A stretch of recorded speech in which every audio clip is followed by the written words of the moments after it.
Hey, good morning, everybody. Welcome to the Guard Tower. Thank you for tuning in. It's another glorious day here at the Arizona Security Group. We have an unarmed class going on over there, and we are full. So once again, I'm going to give this shout out to everybody who is looking for individuals to hire. Contact me. We got plenty of people that need jobs that will be qualified with their guard card. Regardless, Danny, how are you today? Good, Tony. How you doing?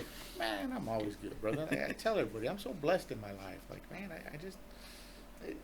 I don't know, man. It's a good life I have. So, Amen. yeah, I'm just so blessed. Hey, Danny, I want to push a controversial topic on you, and I want your opinion on something. And let me break it down to you on what I'm thinking. So, let's take the concept run, hide, fight for active shooters, right? That's pretty universally well known. Yeah. Run, first step. If you hear something, run away. Hide, it's the basic run, hide, fight. Yeah. Right? Well, when I was doing a training class, a security officer told, we started talking about active shooter, and they basically said that they were going to run, and they were going to hide, and they were going to fight. The problem is that, and I'll be honest, it was at the school, right? When he said this out loud to the rest of the staff kind of looked at him like, so the guy, and he was adamant. He goes, I'm running off campus. I'm out of here. And if I can't run off campus, I'm hiding. Like, oh, dude, all right. I probably wouldn't be saying that out loud because you know what I'm saying? Like yeah. People were looking at him in a special role to do more than what they're going to do. You know what I'm saying? Yeah. So then I started really thinking about this concept. Do we want security officers running, the first step, hiding, and then fighting? Just like any other civilian. Yeah. And then I came up with the concept called call, contain, counter. Now, let me explain them to you. And then this is where you come in because I want your opinion, right? First off, I have to back it up. I'm not condoning that an unarmed security officer jump on the active shooter or tackle the active shooter. I'm not condoning that they go all Rambo on somebody. That's not what I'm saying. What I'm saying is that the general public has an expectation of a security person during that type of situation. And it could be a lot of things, right? Medical help, it could be calling for help. So that's calling, number one, right? Instead of running, I'm going to teach security personnel to call. Now, how do you do that? You call 911, you call over the PA system. You're basically warning everybody of what's happening, right? Like, hey, I'm doing all this, whatever your site calls for. Just like our site, we have a PA system overhead. We have an alerting app that because without this concept, a security officer can hear a gunshot on the second floor, and due to his training or his or her training, right? Yeah. And they automatically run. Wouldn't we want that officer to say, no, at least I'm going to call 911, and they could still run and call at the same time. But if you're in a command center, you should be sending out your app, you should be sending all that out stuff. And so the other concept was contain. And then I was thinking, my gosh, I'm thinking about this school security guard. That guy, if he sees that shooter coming, right? When it comes to containment, I'm thinking that, man, maybe they should be locking doors. Maybe they should be denying entry somehow. Maybe if they know that the shooter's on the other side of the campus, then they are containing into that one spot. You know what I'm saying? Yeah. And there's and at the end of the day, I'm just giving you like the overview because, like I said, I put this out on LinkedIn, had a lot of controversial comments, good and bad. Like, Tony, what are you thinking? They're unarmed. They're you know what I'm saying? Yeah. So, and then when we come to counter, well, that's the same thing as fighting. That's your last step. And it could be that you're running and then you run into this person. So then you have to do what? You got to fight them anyways. So when we say counter, we're talking about, man, just doing anything to stop this person. Because once again, now that I think about it, what we should have added too was some type of after effect. Because let's just stick with call, counter, call, contain, counter, right? So you might have to fight this person. You might, you know what I'm saying? Like people have a certain thinking that you're going to do something. You can't be in a room and then everybody sees you and you automatically just fall flat, playing dead. You know what I'm saying? Like this. Should have just played dead, man. I always said that's what I would do if somebody was trying to kill me. Just play dead. I mean, they'd be like, "We're gonna kill you," and then I'd be like, "Dead." And then they'd be like, "Oh, he's dead. Let's go kill somebody else." And then they would leave. Guys.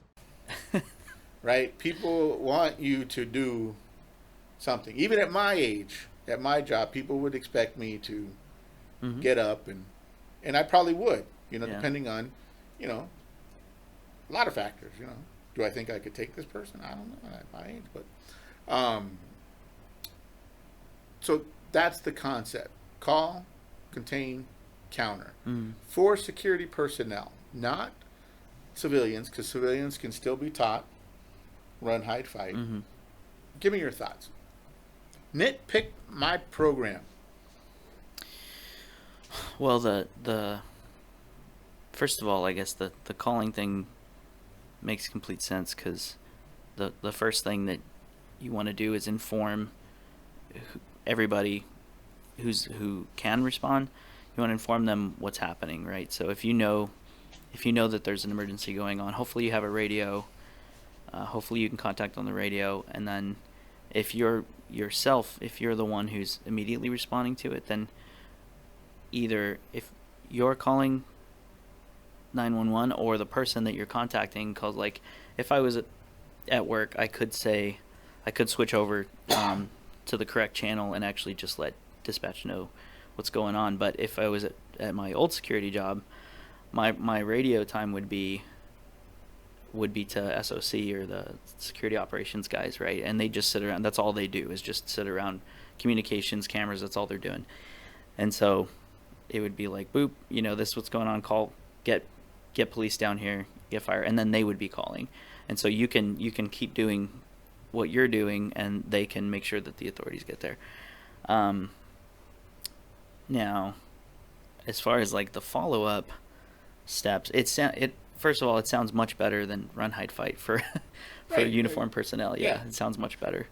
I like the way you put it, for uniformed personnel. You know what I'm saying? Yeah. So maybe we might have to add that in somewhere, because, like I said, who wants a security officer that's going to say they're just going to run? Like, who does that? Well, the expectation is that if you're in that role, that you're in that role with the ability to protect people, right? Especially the public perception, like we were talking about on the last recording we did. Like the public perception is going to be pretty high, but just the understanding that if you're wearing the uniform, like, you're supposed to be able to at least help make a situation better. And they used to tell us that when I became a field supervisor. They were like, all we're asking is that you make the situation better.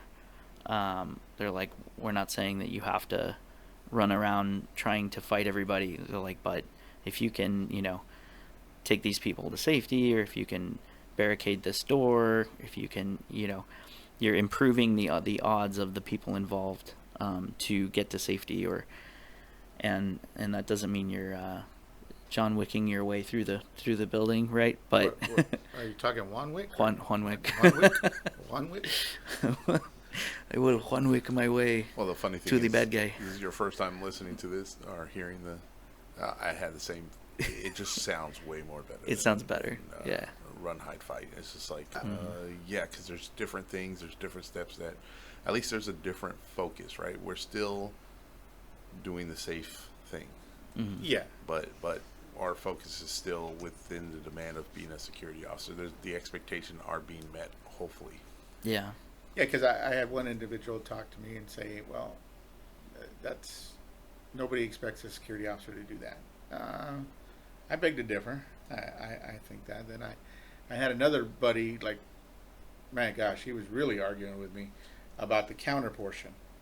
Now, I'm not condoning that they go ninja somebody or tackle somebody, but it's the same concept as fight. I mean, we're teaching general people that we haven't even met for 4 hours, and then at the end of the presentation, we say, well, you might have to fight your way through. But we're also not showing them any ninja moves. We're not teaching them, ninjutsu or. I'm really caught up in ninjutsu. Just so you know, I bought a real sword the other day, a real katana. So that's why I say, love that thing. It's your home defense plan. Man, that's my zombie plan, man. That's my zombie plan, man. So my concept was that it's the same thing that when we teach a civilian fighting. I mean, it might have to happen, but we're not teaching these civilians how to throw a fist or do a high round kick or like you say, we're not asking them to one wick anybody. You know what I'm saying? We're just basically saying, my God, I mean, because to me that would be the worst if a active shooter comes up to your front entrance. You could try to contain, you could try to run away, but I mean, what do you do if that person is right in front of you? Right? I mean, as a regular person, are you still going to try to fight? Or, like I said, do you act like you're passed out or something? I think there were some, not to go back to this whole incident, but there were some kids at the Columbine incident who survived by playing dead. I think that, if I remember correctly, there was a few that did that, and that actually did work for them, right? But if you're encountering an active shooter and you're unarmed, it's a completely different response than if you're armed, right? If you're armed, even if you're a civilian, hopefully you have the fortitude to be able to shoot back. Like at that Michigan incident at the church, they actually did take down the active shooter before he was able to go in and shoot everybody. But if they were unarmed approaching him, that seems like a whole different ball game. Oh, granted, 100%. Because if you take the concept of call, contain, counter, and you're armed, then that's the perfect program for you. Yeah. Because then you're calling, right? You're still armed. You're going to run to that person. You can contain that person. You know what I'm saying? You can stop them from going through a door. And you don't have to go through the door. You can just say, if this person comes through the door, right? So you're still containing. Yeah. And then if they come through the door, well, then you're still countering. Yeah. Granted, it might be harder if you're unarmed, but then my concept is the way of the unarmed guard is, in today's world, what are they? I'd rather put a robot up. I really would. Because at the end of the day, what are they going to do? I mean, if you're just there to observe and report in today's world, fly a drone. Put a robot out. Put anything out that would warn anybody better than a security officer. Unless you have those ninja skills, right? And then those ninja skills come into play. Man, don't be knocking my sword, man. Don't be knocking my sword. My sword was not cheap, dude. It was not cheap. So that's good. What do you think? What do you think? I think for somebody who's being trained as an unarmed security guard or a security officer, that they would that mindset is a better mindset. Because the call and communicate, right? That's that first step. Makes total sense. And then containing a situation can mean a couple of different things, right? But if you're containing, you're improving it. You're making the situation better. And then as far as the possible, third step of some kind of conflict, then at that point, that's maybe where your where your particular set of skills might come in handy, if you have been able to develop those. Not necessarily trained in all that stuff like you were saying, but but knowing that that's a possibility of your job. And so, yeah, I think those 3 steps make sense. What I've also encountered when I've said this program out loud, I'm amazed by the attitude of the security guards. Mm-hmm. Like, they really think that they should just run, hide, fight, like everybody. Like, I just find that, I'll be honest, appalling. Like, Yeah, I mean, I've always thought that was not for us. That's what I've always thought. Like, when run, hide, fight is taught, I'm like, okay, so what do I do though? right, because I have a different role. Yeah, What do I do then? And that's what I never liked about it. But it's been kind of pushed in our heads. That's what's going to happen with everyone. I mean, I don't know what I would do. I use my communication skills. Well, first off, I've seen your communication skills Exactly. in action. And, he'll get weak knees. Make people cry, where I have to come out and go, what happened? It's almost like a Pokemon ability. I de-escalated the situation, and now he's on the ground. And I just do this. like I'm just stunned. Like, I just get Homer Simpson in my bush. Like, oh my God, what did he do? What did he do? So when we were at when me and the producer were at the facility we were at for a while, we had this funky coworker who we both were very, I think, very blessed to talk to about this stuff, because he was a crazy guy, but he was a retired Ranger, Vietnam.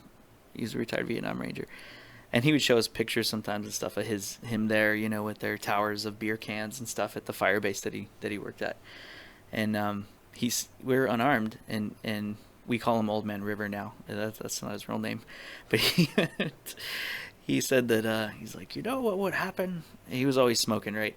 But he's like, what would happen if these armed, assailants came on the property? I'm like, what would you do? Oh, crap. This guy apparently never had top secret clearance. Oh, man, I know. Like clearance. Don't worry, I got it. You got to bloop that out? All right, thanks. We're trying to protect this guy. He's on death's doorstep right now, so we got to give him some years. Man. Yeah, he kept trying to pull me in, like, I got some missions for you. Yeah. Like, what? Missions? Apparently there was still secret stuff going on that he Yeah. had access to. So, just let me know. I'm like, all right. Like, are you a mercenary, River? Wow, dude. He was funny, but he's like, first of all, I'm taking this shirt off. He's talking about his security uniform. I'm taking this damn shirt off, and I'm getting in those bushes. Those bushes? Yeah, I'm getting in those bushes. And then he goes... That was his run, hide, fight. Camouflage with the bushes. And then, because he says... He really did. He just fades in, right? Starts putting the camo on. Because he says that once he gets in there, he can make his way to a bad guy and take their weapon. Now, this was assuming he didn't actually have one on him, which is debatable. Because being unarmed, to him, I don't think it meant something different than it meant to us. Because he would always claim that he had a card. He had a special, government clearance card that meant he could carry anywhere, right? That it didn't matter if he was doing whatever. I can carry anywhere in the country. Wow, this guy was like, really okay, legit, huh? all right. We're like, we're unarmed. He's like, he just like wink, like, okay. Wow. I said it twice. I'm sorry. You're gonna have to. This guy's all right. He's out. I'm sorry. I doxed him already. It's too late. No, it was funny though. So we would have those conversations about being unarmed, and soon after that, I became armed, and so then it was just about like, oh, here, I'll give you my gun.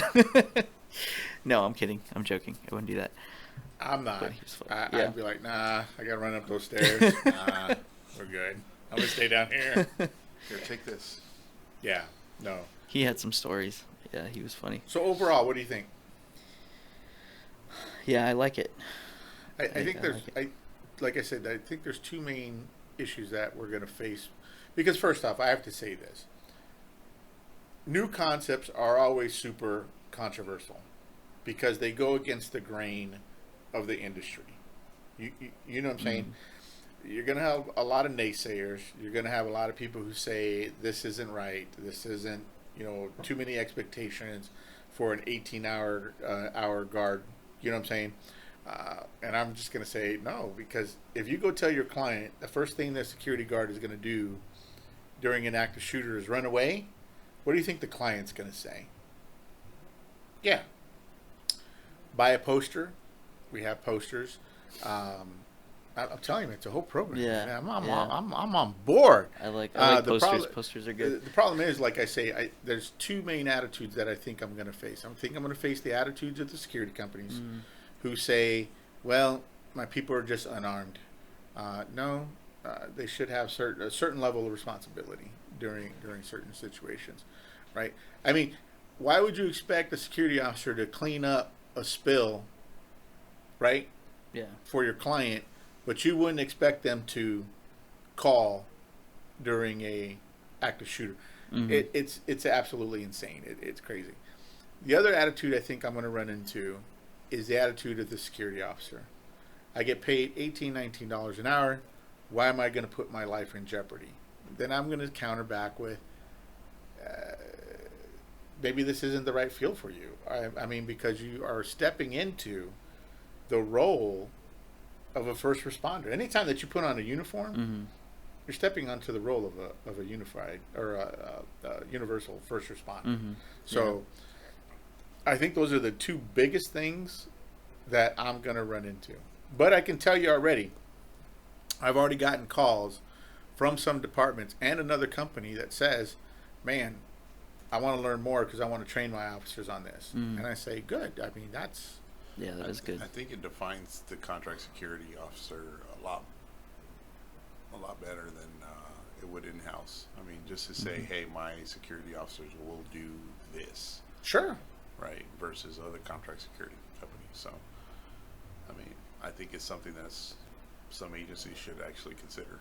Yeah, like I said, I've already gotten a couple of calls from LinkedIn. People wanting to know more, how long the training is. It's not groundbreaking. You know what I'm saying? So, but like I said. But it is trademarked. Yep, it is trademarked. Right? So don't be getting all crazy out there. You know what I'm saying? So, all right. Well, I just wanted to get your opinion because, I respect it. You're a professional. So, man, you got anything else before we take off? No, I appreciate you breaking that down for me. I think that's a very, not only a very improved perspective on the occupation, it's also like order of operations. It's clear, like it makes way more sense with the responsibilities that we have. So I appreciate that. Yeah, with the level of responsibility. Yeah. Okay. Well, always look me up on LinkedIn. We're always good for good conversations on LinkedIn. And then everybody stay safe out there. Yeah, Have a good Tony. one. Yep.